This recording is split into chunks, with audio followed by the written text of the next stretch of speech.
स्वागत है आपका। आप देख रहे हैं क्राइम तक। मैं हूं अश्विनी सिंह। आपने कई ऐसी खबर सुनी होगी जहां पर देखा होगा कि हस्बैंड ने वाइफ का कत्ल कराया या फिर वाइफ ने प्लानिंग के तहत अपने हस्बैंड को मरवा दिया। चाहे मुस्कान केस की बात कर लूँ, चाहे सोनम केस की बात कर लूँ, चाहे औरैया केस की बात कर लूँ, तमाम ऐसी खबरें लगातार आ रही थे जिसमें वाइफ ही कल्प्रिट बताई जा रही थी और जहां वो अपने बॉयफ्रेंड के साथ मिलकर इस तरह से अपने हस्बैंड को रास्ते से हटा देती थी। लेकिन यूपी के रामपुर से एक खबर सामने आई।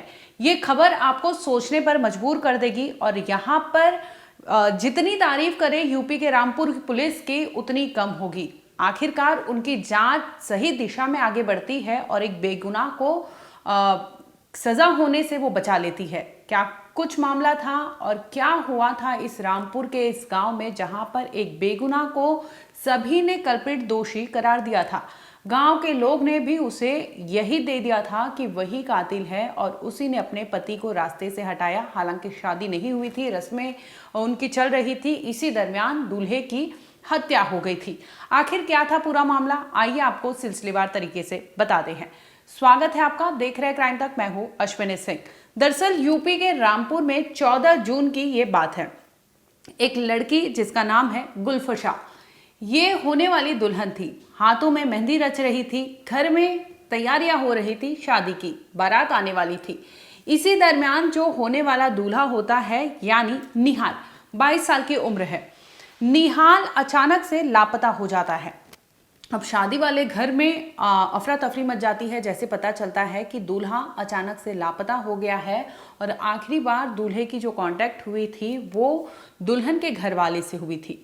अब मामला पेचीदा होने लगता है। दूल्हे के घर वाले पहुंचते हैं दुल्हन के घर पे, जहां पर पूछते हैं कि क्या आपको पता है निहाल कहाँ है, क्योंकि निहाल ने फ़ोन किया था कि यहाँ पर खड़ा हूँ और आ जाओ मुझे लेने। लेकिन जब वहाँ पर लेने उसका भाई पहुँचता है तो निहाल वहाँ पर नहीं मिलता। इसके बाद से उसका फ़ोन स्विच ऑफ हो जाता है। अब जब परिवार वाले पूछते हैं और दुल्हन यानी होने वाली दुल्हन गुलफशा से पूछा जाता है कि क्या तुम्हें पता है कि निहाल के साथ क्या कुछ हुआ है या निहाल कहाँ गया है। इस पर होने वाली दुल्हन कहती है कि मुझे कुछ भी नहीं पता है। लगातार दोनों परिवार के ऊपर आरोप प्रत्यारोप का दौर चलने लगता है। इसी दरमियान मामला पुलिस तक पहुंच जाता है। अब पुलिस मामले की गंभीरता को देखते हुए सीसीटीवी खंगालने लगती है और इसके बाद आखिरी बार निहाल की किससे बातचीत हुई थी वो पूछताछ करती है। इसमें बताता है निहाल के जो भाई हैं वो सामने आते हैं। वो कहते हैं कि दरअसल उन्होंने निहाल उनके होटल पर थे, तभी उन्हें फ़ोन आया निहाल को कि अरे मैं तुम्हारी होने वाली दुल्हन के घर से बोल रहा हूँ और तुम यहाँ पर आ जाओ, तुम्हारा जो कपड़े हैं उसका साइज़ का ऑर्डर देना है, यानी टेलरिंग के लिए देना है, कपड़े सिलवाने हैं। इसके लिए वो उन्हें बुला लेते हैं। अब निहाल अपने भाई से कहता है कि मुझे जाना है क्योंकि लड़के के कज़िन जो भाई हैं उन्होंने कहा है मुझे यहाँ पर बुलाना है। जगह का नाम बताते हैं और इस पर उस होटल से उनके जो बहनोई होते हैं वो निहाल को लेकर बाइक पर जाते हैं, जहाँ पर सद्दाम नाम के लड़के, यानी उसने खुद को बताया था कि दुल्हन का वो भाई है, कज़िन है और दुल्हन के घर से आना जाना था, ये बखूबी निहाल को पता था। जिसकी वजह से जैसे ही वो सद्दाम से मिलता है तो हैंडशेक करता है और इसके बाद निहाल के जो बहनोई हैं वो वापस अपने घर लौट जाते हैं और होने वाला दूल्हा यानी निहाल सद्दाम के साथ जाता है दर्जी के पास ताकि उसके कपड़े जो सिलवाने के लिए कह रहा था वो सिलवाया जा सके। अब कुछ ही देर बाद निहाल का फ़ोन आता है उसके भाई पर कि भाई मुझे यहाँ पर मैं खड़ा हूँ, एड्रेस बताता है और लेने के लिए कहता है। अब भाई लेने पहुंचता है तो इस दरमियान वहां पर निहाल नहीं मिलता। निहाल के लापता होते ही उसके फ़ोन को वापस ट्राई किया जाता है कि किसी भी तरह से फ़ोन पर संपर्क हो पाए, लेकिन फ़ोन उसका स्विच ऑफ हो जाता है। अब घर वाले घबराने लगते हैं कि आखिर मामला क्या है, क्यों इस तरह से निहाल का कोई अता पता नहीं चल रहा। इस दरमियान वो पहुंच जाते हैं लड़के के घर पे, जहां पर पूछताछ करते हैं कि क्या, क्योंकि आखिरी बार सद्दाम नाम का लड़का सामने आया है और सद्दाम ही उस होने वाले दूल्हे को लेके गया था। तो इस पर पूछा जाता है तो वो कहते हैं हम नहीं जानते और आखिरकार ये मामला पहुंच जाता है रामपुर पुलिस के पास। अब पुलिस तहकीकात करती है, सीसीटीवी खंगालती है तो इसमें दो लोग जो नजर आते हैं। बता दें कि ये वही शख्स है यानी सद्दाम होने वाले दूल्हे के साथ उस सीसीटीवी में आखिरी बार कैप्चर हो जाता है। अब पुलिस सद्दाम तक पहुंचने की कोशिश करती है लेकिन सद्दाम का कोई पता नहीं चल सकता। अब पुलिस लगातार सर्विलांस पे और तमाम जो इलेक्ट्रॉनिकल डिवाइसेस होते हैं, तमाम ऐसी चीज़ों से वो पता लगाने की कोशिश करती है कि सद्दाम का लोकेशन ट्रेस किया जा सके और पता लगाया जा सके कि आखिर वो आखिरी बार निहाल के साथ क्या कर रहा था और आखिरी बार निहाल उसके साथ था, तो ऐसे में पता लगाया जा सके कि निहाल के साथ उसने किया क्या था। पहले दिन की जांच होती है, कुछ नहीं पता चलता और इसके बाद ही आपको बता दें कि 14 जून को निहाल की डेड बॉडी किसी की निशानदेही पर बरामद होती है।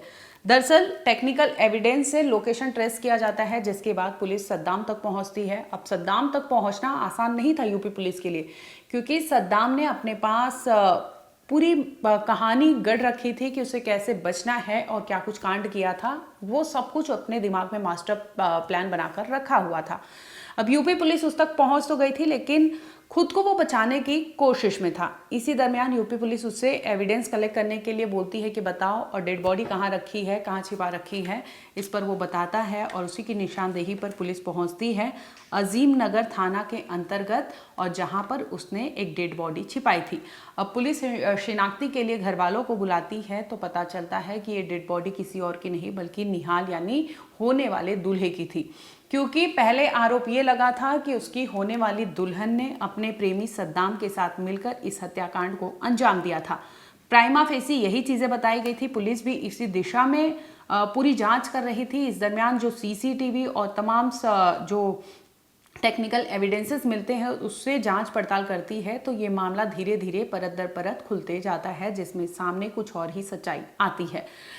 अब पुलिस जांच करती है और इस आरोप में पहुंचती है इस तथ्य तक कि जो एविडेंस है, क्योंकि जब पकड़ी थी पुलिस इसे निहाल के हत्याकांड में पुलिस पहले सद्दाम को गिरफ्तार करती है। इस दरमियान सद्दाम पुलिस से उनका पिस्टल छीनकर भागने की भी कोशिश करता है, जिसके बाद पुलिस उसे जवाबी कार्रवाई करती है, यानी एनकाउंटर में उसे पकड़ती है और आखिरकार उसे पकड़कर अस्पताल ले जाती है, जिसमें उसने बताया है कि आखिर उसने इस तरह से हत्याकांड को क्यों अंजाम दिया था। मम्मी तो उसने मेरा टैटू पकड़ लिया और बोला मैं तुझे जान से मार दूंगा अगर तूने कि किसी को बात बताई। पहले तुझे मारूंगा फिर तेरे माँ बाप को मारूंगा। सर मैं डर गई, इसी मारे मैंने किसी को नहीं बताई। लेकिन सर मुझे ये उसने नहीं पता दिया कि मैं सबको छोड़ूंगा, निहाल को मार दूंगा। सर उसने निहाल को मार दिया, हमें सबको छोड़ दिया। मुझे डर अपने माँ बाप का था कि मेरे माँ बाप को मारेगा या मुझे मारेगा। मुझे ये डर नहीं था कि निहाल को मारेगा। सर बस मेरी ये गलती है कि मैंने अपने माँ बाप को नहीं बताया। बता दें, ये शुरुआत में जांच इसी दिशा में बढ़ रही थी कि प्रेमी प्रेमिका ने मिलकर इस हत्याकांड को अंजाम दिलाया था, लेकिन ऐसा कुछ होता नहीं है। जब पुलिस की जांच आगे बढ़ती है और सोचने वाली बात है, जिस दुल्हन के हाथों में मेहंदी रची थी 15 तारीख को उसके घर पे बारात आने वाली थी, लेकिन अफसोस उसे उस घर में जहां पर पूरी तैयारियां थी बारात निकलने की, वहां पर एक अर्थी जाती है सफेद रंग की कफन ओढ़े।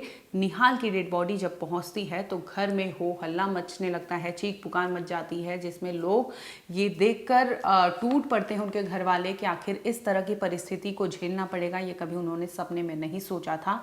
इस पूरे केस को लेकर जब जांच आगे बढ़ती है तो सामने ये आता है कि जिस परिवार ने यानी निहाल के परिवार ने दोषी करार दिया था उनकी होने वाली दुल्हन को, कि दुल्हन को बखूबी सद्दाम जानता था और सद्दाम जानने वाला था, इसी के चलते सद्दाम के साथ मिलकर दुल्हन ने इस तरह के कांड कराए थे। अब पुलिस जांच करती है तो किसी भी एंगल से किसी भी सूरत में सद्दाम और उस लड़की यानी गुलफशा का कोई कनेक्शन सामने नहीं आता और ये पूरा का पूरा केस जो है 360 डिग्री घूम जाता है। अब पुलिस इस तहकीकात में आगे बढ़ती है कि आखिर सद्दाम वाली कड़ियां क्या थी और सद्दाम ने निहाल के मारा क्यों और इसका मोटिव क्या था। अब पुलिस इस थ्योरी पर काम करने लगती है और यही थ्योरी पुलिस को कामयाबी तक ले जाती है। अब आगे कुछ बताएं, इसके पहले आपको होने वाली दुल्हन यानी पीड़िता से सुनवाते हैं आखिर उनका क्या आप बीती थी और उन्होंने इस केस को लेकर क्या कुछ सहा है। मम्मी तो उसने मेरा टैटू पकड़ लिया और बोला मैं तुझे जान से मार दूंगा अगर तूने कि किसी को बात बताई। पहले तुझे मारूंगा फिर तेरे माँ बाप को मारूंगा। सर मैं डर गई, इसी मारे मैंने किसी को नहीं बताई। लेकिन सर मुझे ये उसने नहीं पता दिया कि मैं सबको छोड़ूंगा, निहाल को मार दूंगा। सर उसने निहाल को मार दिया, हमें सबको छोड़ दिया। मुझे डर अपने माँ बाप का था कि मेरे माँ बाप को मारेगा या मुझे मारेगा। मुझे ये डर नहीं था कि निहाल को मारेगा। सर बस मेरी ये गलती है कि मैंने अपने माँ बाप को नहीं बताया। इसी डर के मारे न बताया, कहीं मेरे माँ बाप को मार दे। अब तुम क्या चाहती हो? मैं ये चाहती हूँ कि निहाल को और सद्दाम को सजा हो और निहाल को इंसाफ मिलना चाहिए और कड़ी से कड़ी सजा हो। मैं सरकार से बस यही प्रार्थना करती हूँ। तरीके से देश में चल रहा था सोनम का कांड हुआ, अभी गुलफशा की बात आई। गुलफशा ने अपने प्रेमी के साथ मिलकर वाले पति के वो जांच हुई, जांच में तुम्हें क्लीन चिट मिली, तुम उस पर क्या कहना चाहो? जी सर, मुझे क्लीन चिट मिली। मैं उस पर ये कहना चाहती हूँ कि पुलिस वालों की बहुत, रामपुर वालों की बहुत मेहरबानी है पुलिस वालों की कि मुझे क्लीन चिट मिली। मेरी कोई गलती नहीं कहीं भी, ना मेरा उसमें कोई हाथ, लेकिन उसने, रामपुर वालों ने मेरा नाम लिखवाया। पुलिस वालों ने जांच करी, मेरे उसमें कोई वो नहीं, पुलिस वालों ने मुझे क्लीन चिट दी। क्या कहना चाहते मैं यही कहना चाहती हूँ कि सद्दाम को कड़ी से कड़ी सजा मिलनी चाहिए।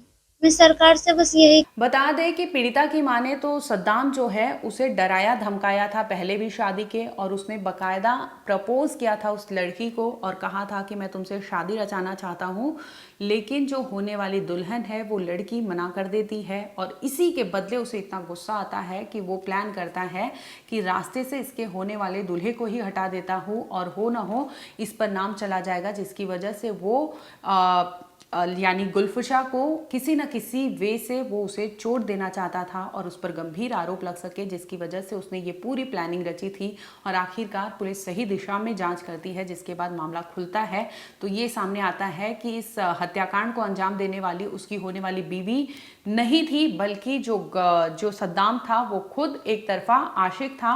वो अपनी आशिकी मिल नहीं सकी, जिसकी वजह से उसने इस तरह से पूरे मर्डर प्लान को रचा था। अब पुलिस ने इस पर क्या कहा वो भी सुन लीजिए। थाना क्षेत्र भोट में एक डेड बॉडी मिली थी, जिसके आधार पर प्रमाणित हुआ कि निहाल की डेड बॉडी थी और इसकी शादी थी। शादी के दौरान ये इसकी मृत्यु हो गई थी। जब विवेचना की गई, विवेचना से तथ्य प्रकाश में आया कि इसके जो संपर्क के लोग, एक व्यक्ति जो उस लड़की के साथ संपर्क रखता था, उसके द्वारा एक घटना कारित की गई।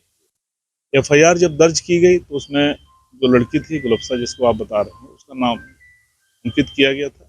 विवेचना के दौरान इस प्रकार का कोई साक्ष्य नहीं मिला कि लड़की का उस अपने होने वाले पति की हत्या में कोई भी रोल हो। संपूर्ण साक्ष्य संकलित करते हुए उसकी नामजदगी गलत की गई है और विवेचना समाप्त कर दी गई है। फिलहाल आपको बता दें कि इस मर्डर मिस्ट्री को पुलिस ने पूरी तरह से सुलझा लिया है, जिसमें आरोप ये लगा था कि मुस्कान और सोनम की तरह ही होने वाले अपने पति को गुलफशा ने रास्ते से हटाने के लिए अपने बॉयफ्रेंड यानी सद्दाम को प्लानिंग बताई और प्लानिंग के तहत इस हत्याकांड को अंजाम दिया। लेकिन यूपी के रामपुर पुलिस ने इस केस को, इस थ्योरी को अलग वे से जांच किया, जिसमें सामने ये आता है कि सद्दाम एक तरफा आशिक था, जिसने अपनी आशिकी जब उसे मिल नहीं सकी, अपना प्यार नहीं मिल सका, तो उसने डराया धमकाया अपने प्यार को और तब भी नहीं मानी तो उसने इस तरह से अपराध को अंजाम दिया। फिलहाल पुलिस ने सद्दाम को अरेस्ट कर लिया है, उसका इलाज मेडिकल कॉलेज में चल रहा है। इस केस में यही अपडेट है, आगे कुछ होगा तो हम आप तक जरूर लाएंगे। बने रहिए, देखते रहिए क्राइम तक।